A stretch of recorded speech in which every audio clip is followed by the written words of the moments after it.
Sa pagpapatuloy ng kanilang hinaharap na parusa, bakas na ang matinding pagod ng violators. Hanggang sa isang anunsyo ang muling binigay ni Kuya. Para tapusin ang inyong parusa, kailangan ninyong umikot ng 13 beses sa paligid ng pool at bawat lap ay pipili kayo ng taong titigil na sa paggawa ng parusa. Gawin na ito. Let's go. Go down. Go down, go down.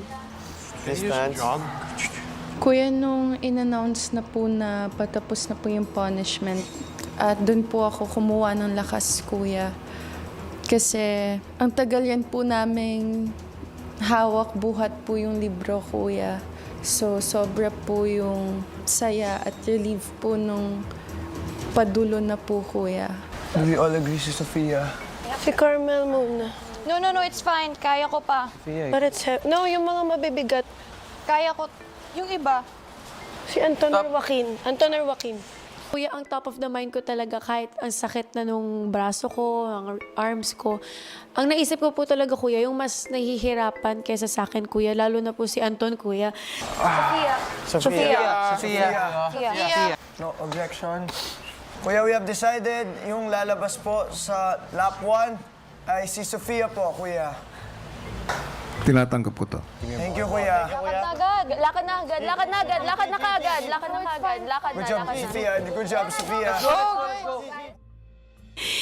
Pag naalala ko lang, Kuya, yung moment na yun na parang lahat sila, si Sofia, unahin niyo. Parang ramdam ko lang talaga, Kuya, na love nila ako. And syempre, Kuya, as someone na maliit lang naman yung circle outside, showbiz lang, Kuya. It's new for me, Kuya, na merong 19 people who, kasi iisa sila na ako yung gusto nilang matapos muna, Kuya. I just felt so seen, loved, and cared for nung moments na yun. Tulad ko na lahat talaga ng pagkakamali, dito man po or sa labas, sa outside world, may karagdagang parusa.